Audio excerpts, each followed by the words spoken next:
दुबे जी, आप कहते हैं डिबेट में बड़ी बड़ी बातें हैं आप जनता को लेकर, लेकिन वो तो समझ नहीं रही है, वो तो फिर बीजेपी को लेकर आ रही है। देखिए, जहां अभी आपने पिछला सवाल पूछा था, मैं उसका उत्तर देना चाहता हूं कि जब से 30 साल से उत्तर प्रदेश की सरकार में हम नहीं हैं, आप पता कर लें इटावा के इतिहास, औद्योगिक विकास का इतिहास पता कर लें। 22,000 की परियोजना हमारी पाटा और गेल प्लांट आई थी, हमारा प्लास्टिक सिटी दिव्यापुर में बनने वाला था। वो 30 साल से ये सरकारें जो इतनी रही हैं प्रदेश में और देश में, उन्होंने क्या किया? हमारे इसके साथ पश्चिम बांध परियोजना बननी थी, उससे 5 नदियों का इकट्ठा होना था, बांध बनना था और इटावा का ऐतिहासिक विकास होता। वो 30 सालों में जो सरकारें हुक्मरान इस प्रदेश में रही हैं, वो जिम्मेदार हैं बदहाली की। दुबे जी, बड़े जोश में आप कह रहे हैं 60 साल केंद्र में किसने राज किया? 60 साल जब तक हमने राज किया, जो कुछ भी आप विकास देख रहे हैं कांग्रेस की बदौलत है। जो भी इटावा में विकास हुआ है वो कांग्रेस, आप पता कर लीजिए। आप दोहरी बात करते हैं, एक तरफ कहते हैं कि विकास नहीं हुआ, दूसरी ओर कहते हैं कि 60 सालों में बहुत विकास किया। मैं बता रहा हूँ, मैं तो बता रहा हूँ। गठबंधन आप करने जा रहे हैं, अशोक जी खुद सवाल उठा रहे हैं। गठबंधन आप करने जा रहे हैं, अशोक जी खुद सवाल उठा रहे हैं। वो कह रहे हैं कि एक काम बता दीजिए आप। मैं सवाल विकास का उठा रहा था, मैं प्रश्न सपा पर नहीं उठा रहा। आप दोनों साथी नहीं है क्या अशोक जी? आप तो गठबंधन करने जा रहे हैं। कांग्रेस का अगर एक काम गिना दे, मैं कान पकड़ के उठा पटक लगाऊंगा। एक भी काम नहीं हुआ कांग्रेस ने, कब से शासन नहीं किया है? पिछले 30 साल शासन ही नहीं आया, उससे पहले शासन जब था। आप एक काम केवल गिना दें, कोई नदी का पुल बनाओ, चंबल कुआरी जमुना का। माननीय मुलायम सिंह के आने के बाद ये पूरा जनपद पूरे दुनिया में मशहूर हो गया है। गिना दीजिए एक काम। मैंने बताया ना आपको, जब इटावा सम्मिलित था और रैया था, तब 22,000 करोड़ रुपए की पेट्रोकेमिकल प्रोजेक्ट यहाँ आई थी। इसके अलावा जितने भी फिश और फॉरेस्ट था, यहाँ पे कांग्रेस की जमाने में बना था। सूत मिल इटावा में था, जिससे हजारों अंसारी भाइयों को और अन्य लोगों। लेकिन दुबे जी और अशोक जी, आप जितनी पार्टियां उतने मत होंगे, तो कैसे जनता आप पर भरोसा करेगी? आप गठबंधन होने का दावा करते हैं, लेकिन गठबंधन होने के बाद भी हर पार्टी के अपने अपने मत हैं। अब इस पर कैसे भरोसा करेगी जनता? क्या नाम है आपका? खड़े होइए। प्रदीप वर्मा जी, क्या सवाल है आपका? सवाल ये है कि अंडर ड्यूरेस सरकार बनी। अंडर ड्यूरेस से मतलब आप शायद समझती हो कि झूठे वादों की, प्रलोभन की और भय और भ्रष्टाचार की जो सरकार चल रही है, उससे जनता आजीज है।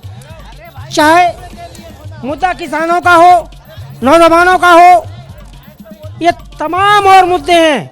जैसे किसानों की बात है, हिंदुस्तान किसानों का देश कहा जाता था, जिसमें 70% किसान किसानी किया करता था। आज केवल किसान किसानी छोड़ने में मजबूर है और 16% किसान। सरकार तो कहती है कि किसानों के लिए बहुत काम किया हम लोगों ने। क्या नाम है? प्रदेश में कानून व्यवस्था नाम की कोई चीज नहीं है, विकास के सारे रास्ते बंद हैं।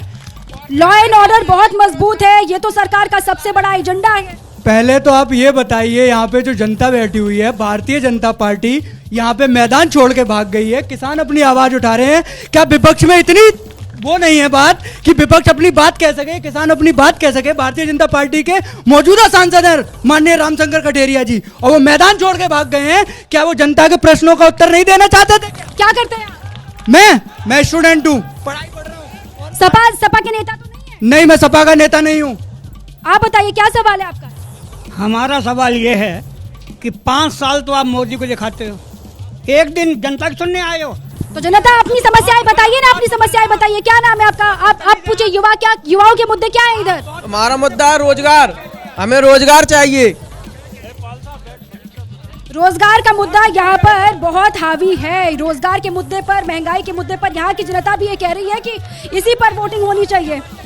उर्मिला जी, रोजगार का जो वादा किया था सरकार ने, उस पर तो जवाब देना ही पड़ेगा ना कि रोजगार तो आपने, वो लोग कह रहे हैं, युवा यहाँ के कह रहे हैं, सारी योजनाएं चल रही हैं, रोजगार भी मिलेंगे और मिल रहे हैं। ऐसा नहीं है कि मोदी सरकार सिर्फ मंदिर का ही काम कर रही है। आप लोगों को भ्रमित करने की बात हो रही है। जाति विशेष की सिर्फ विकास करना और सिर्फ एक वर्ग को आगे बढ़ाना कोई विकास नहीं है। यही विकास किया है अखिलेश यादव ने। ये किसानों का विकास क्यों नहीं कर पा रहे हैं आप? किसानों का विकास क्यों नहीं कर पा रही है सरकार? किसान फिर से धरने पर बैठे हुए। बीज और जितने बीज है, खाद है, वो भी आधे दामों में तो मोदी जी दे रहे हैं। कितनी सारी योजनाएं चलाई हैं, क्या उनका किसानों को नहीं मिल रहा? अच्छे दामों में उनका जो अनाज है वो ले रहे हैं।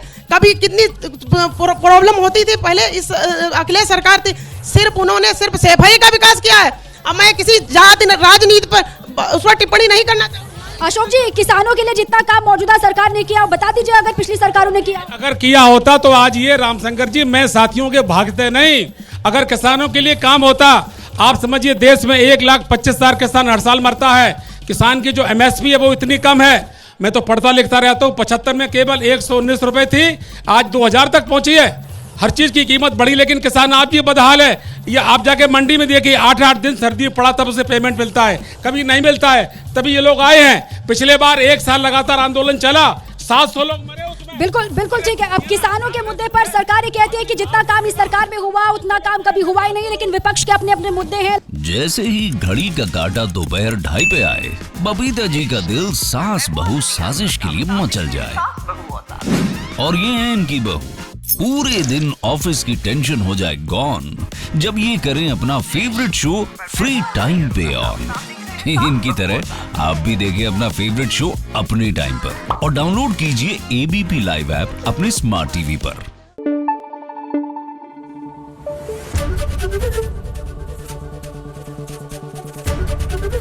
ABP न्यूज आपको रखे आगे।